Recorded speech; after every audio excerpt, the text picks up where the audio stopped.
Nama klub raksasa Italia Juventus sedang menjadi buah bibir, bukan karena prestasi, melainkan karena skandal yang menjerat klub berjuluk I Bianconeri itu. Setelah kasus pengaturan skor alias Calciopoli pada 2006, Juventus kini terjerat skandal plusvalenza.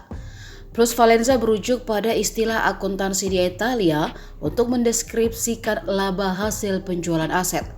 Secara khusus, plusvalenza kerap dipakai untuk menjelaskan selisih antara harga jual yang lebih tinggi dengan pembiayaan yang lebih rendah dari sebuah aset tertentu. Dalam hal ini, Juventus disebut merekayasa nilai transfer dan pembukuan finansial untuk mengakali aturan financial fair play. Ketika kasus ini dibuka pada April tahun lalu, si Nyonya Besar dinyatakan tidak bersalah.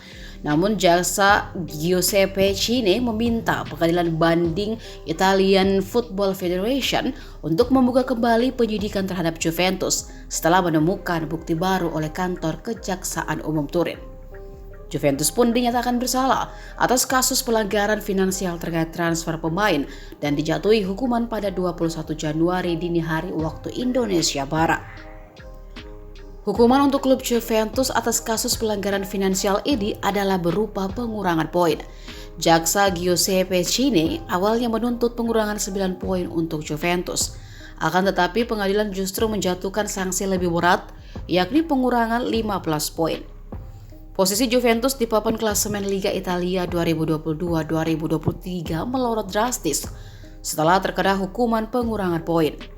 Juventus yang tadinya berada di urutan ketiga klasemen dengan 37 poin, kini terjun bebas ke posisi ke-10. Perolehan angka klub besutan Massimiliano Allegri menyusut menjadi hanya 22. Ex-petinggi Juventus seperti Andrea Agnelli, Pavel Nedved, Maurizio Arrivabene, Fabio Paratici dan anggota dewan lainnya juga dilarang terlibat di sepak bola. Agnelli dan Arrivabene diskorsing 2 tahun dari aktivitas sepak bola Italia, sedangkan Nedved menerima hukuman larangan 8 bulan.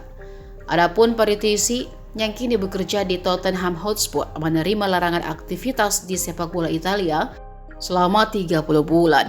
Posisi Paratici di Tottenham pun terancam sebab sanksi ini disebut bakal diteruskan ke UEFA dan FIFA. Dokumen rahasia alias Carta Secrete Cristiano Ronaldo disebut bisa menghadirkan bencana lain untuk Juventus dalam kasus plusvalenza ini. Menurut La Repubblica, dokumen rahasia Ronaldo merupakan hasil penelusuran tim investigasi Prisma yang bergerak di bawah Kejaksaan Turin. Temuan berkas itu bisa menjadi pegangan Kejaksaan Federal untuk kembali menyidang Juventus. Mengacu kepada berkas Carta Secreta, Juventus dikabarkan membuat kesepakatan rahasia dengan Ronaldo yang tidak tertulis dalam pembukuan finansial klub.